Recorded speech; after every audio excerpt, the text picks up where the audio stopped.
En 2024, les Africains doivent arrêter avec l'agriculture et l'élevage à basse échelle. Trop de personnes ne comprennent pas la gravité de ces erreurs et dans cette vidéo, je vais t'expliquer pas à pas pourquoi.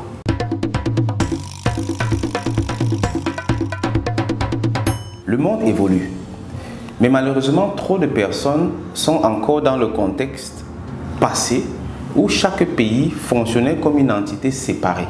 C'est-à-dire, les personnes cultivaient pour se nourrir, nourrir leur famille et nourrir au plus leur pays.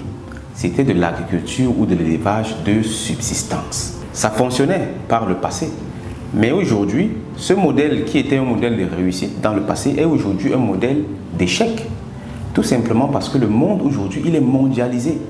Et quand tu te mets à faire de l'agriculture ou de l'élevage, tu dois être bien conscient que tu compétis contre toutes les autres entreprises du monde entier.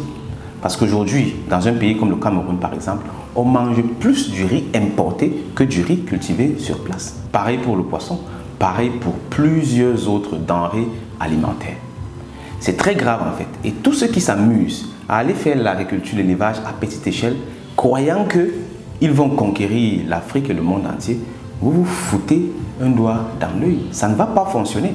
Tout simplement parce que tu n'as aucune arme pour être compétitif sur le marché face à ces gros poissons, face à ces gros importateurs, face à ces gros producteurs, face à ces grandes multinationales qui colonisent totalement le marché. Et je ne vais pas faire que dénoncer le problème, je vais également te donner une solution. Ma solution, mon approche par rapport à tout cela. On doit se réorienter et penser en termes d'évolution du monde entier. Ok, le monde a évolué, il y a tout ce mélange-là qui fait en sorte que n'importe qui peut occuper la place dans n'importe quel pays dans le monde entier. Là où, selon moi, les jeunes doivent se rediriger, ce sont les métiers hautement scalables. Parce que quand tu vas faire l'agriculture, l'élevage, avec tes maigres moyens, tu ne peux rien faire du tout. Tu ne peux rien faire. Mais il y a d'autres secteurs d'activité qui se sont créés avec cette mondialisation, qui te permettent donc comme ça, depuis chez toi, de contrôler le monde entier, d'être présent dans le monde entier, de profiter de tous les avantages de l'économie mondiale. Le mot-clé, c'est le numérique. L'économie numérique est aujourd'hui ce dans quoi tous les jeunes doivent se lancer. Il n'y a plus de place pour nous dans ces métiers très faibles en scalabilité. C'est-à-dire, pour passer d'une production d'une tonne à 2 tonnes, tu dois multiplier tes outils de travail, tu dois multiplier tes capacités. Pourtant, la multinationale qui vient avec des milliards le fait tout simplement comme ça. Tu ne peux pas être compétitif. Pourtant, dans l'économie numérique, tu peux absolument quitter de 0 à 1 million en un laps de temps, sans avoir besoin de multiplier les efforts, mais juste en améliorant les stratégies. C'est ce dans quoi nous devons nous investir premièrement. Et dans ces métiers, donc, nous allons donc comme ça accumuler les capitaux et ensuite avec assez de capitaux, tu pourras aller donc justement dans l'économie primaire, c'est-à-dire l'agriculture, l'élevage. Parce que là, il faut faire attention, je ne dis pas qu'il ne faut pas faire ça. Il faut faire très attention, je ne dis pas qu'il ne faut pas du tout faire ça. Mais je dis simplement que ça ne sert à rien de le faire avec tes maigres économies, avec tes maigres moyens. Pour le faire, il faut y aller avec tes capitaux. Et les capitaux, on les prend dans la finance et dans l'investissement. Et c'est ça l'économie numérique. Donc à partir d'aujourd'hui, si tu fais l'agriculture et l'élevage, je t'invite vivement à réfléchir encore. Si tu veux, tu continues à poireauter, à galérer. Pendant ce temps, d'autres personnes sont dans l'économie numérique. Et en un laps de temps comme ça, peuvent passer de 0 à 0. Donc tu as le choix entre rester dans ton monde ou bien de rejoindre donc la nouvelle économie, de rejoindre donc le monde mondialisé et d'entrer sur des marchés où en même temps, les Chinois, les Américains, les Russes, les Allemands, les Congolais, les Gabonais, les Camerounais sont sur le même marché. C'est très puissant en fait. Et ça veut dire qu'avec un peu d'intelligence, avec du travail, tu peux donc comme ça aller absorber les capitaux de tout le monde entier sans avoir besoin de te casser ou d'avoir trop de matériel. C'est ça l'économie numérique et c'est très puissant parce que c'est hautement scalable. Moi particulièrement, dans le grand univers de l'économie numérique, le secteur que j'ai choisi, c'est celui de la crypto-monnaie et de la blockchain. Tout simplement parce que c'est de loin le plus puissant de nos jours. Je t'explique. La crypto-monnaie n'a pas de frontières. La crypto-monnaie n'a pas de limite. La crypto-monnaie ne connaît pas les nationalités, ni les races, ni la couleur de peau, ni rien du tout. La crypto-monnaie appartient tout simplement à tout le monde et à personne.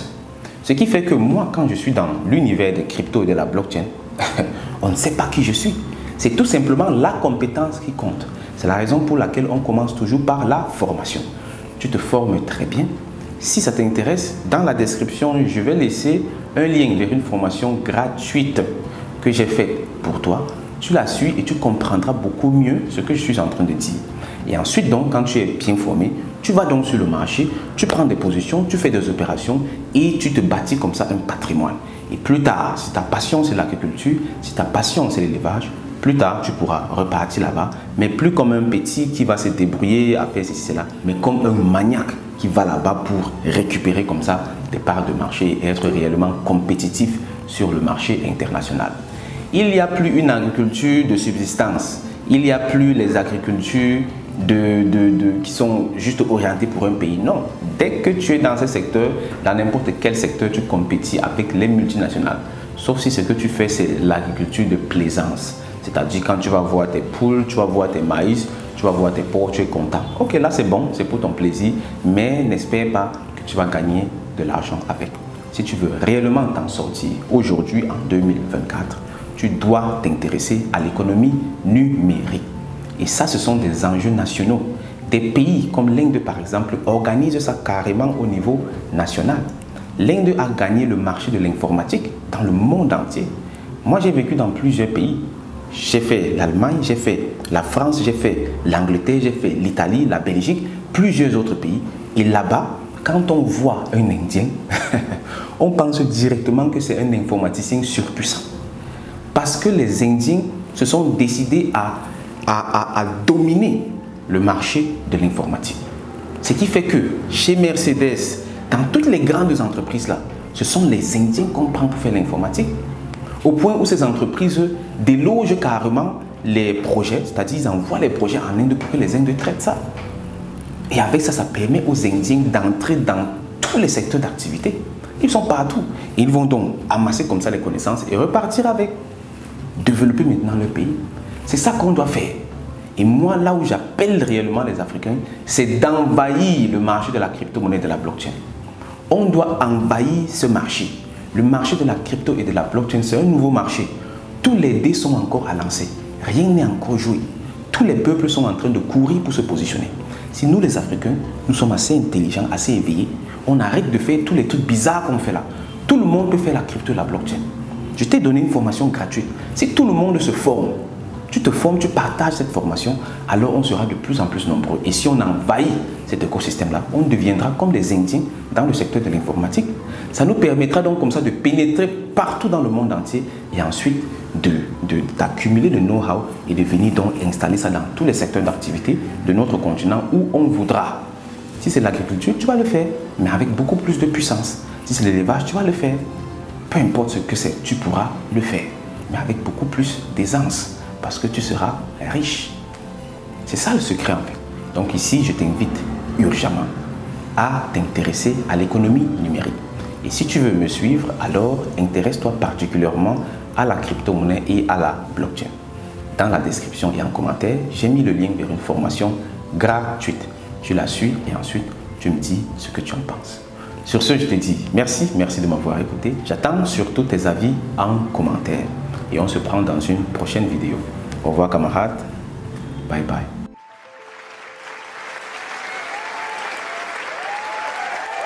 Applaudissez, applaudissez, applaudissez, applaudissez, applaudissez. Crypto Investment in Africa, en abrégé CIIA, est une initiative ayant pour mission de former et surtout d'accompagner un maximum d'Africains de tous bords dans le monde de la crypto-monnaie en Afrique et ailleurs. Nous le faisons parce que nous sommes plus que convaincus que la crypto-monnaie et la blockchain ont le potentiel de désenclaver l'Afrique financièrement et de redonner à chaque Africain, de te redonner à toi ta liberté financière. La crypto-monnaie ne connaît pas de nationalité, ni de race, ni de sexe, ni aucun autre de ces critères discriminatoires. La crypto-monnaie n'a aucune limite géographique et est accessible de partout dans le monde, juste avec un smartphone et une connexion Internet. La crypto-monnaie appartient tout simplement à tout le monde et à personne. C'est la toute première fois depuis plusieurs centaines d'années qu'une révolution donne les mêmes chances de réussite à tous les individus. Que tu sois camerounais, burkinabé, malien, américain, russe ou chinois, tout le monde a les mêmes chances de s'enrichir avec la crypto-monnaie.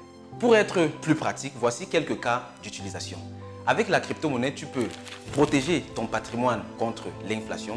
Tu peux également rentabiliser tes épargnes au lieu de laisser ton argent dormir quelque part. Tu peux également préparer ta retraite en toute indépendance ou encore emprunter de l'argent gratuitement pour financer tes projets et bien plus encore. C'est donc une opportunité inouïe pour chaque Africain d'atteindre la liberté financière, d'abord individuellement pour soi-même et ensuite surtout collectivement. Bien entendu, à condition de comprendre comment ça fonctionne. C'est pour cette raison que le CIA organise depuis 2020 plusieurs événements et formations autour de la crypto-monnaie et de la blockchain afin que quiconque, peu importe le niveau scolaire, le sexe ou l'âge, puisse comprendre exactement ce que c'est et surtout comment ça fonctionne.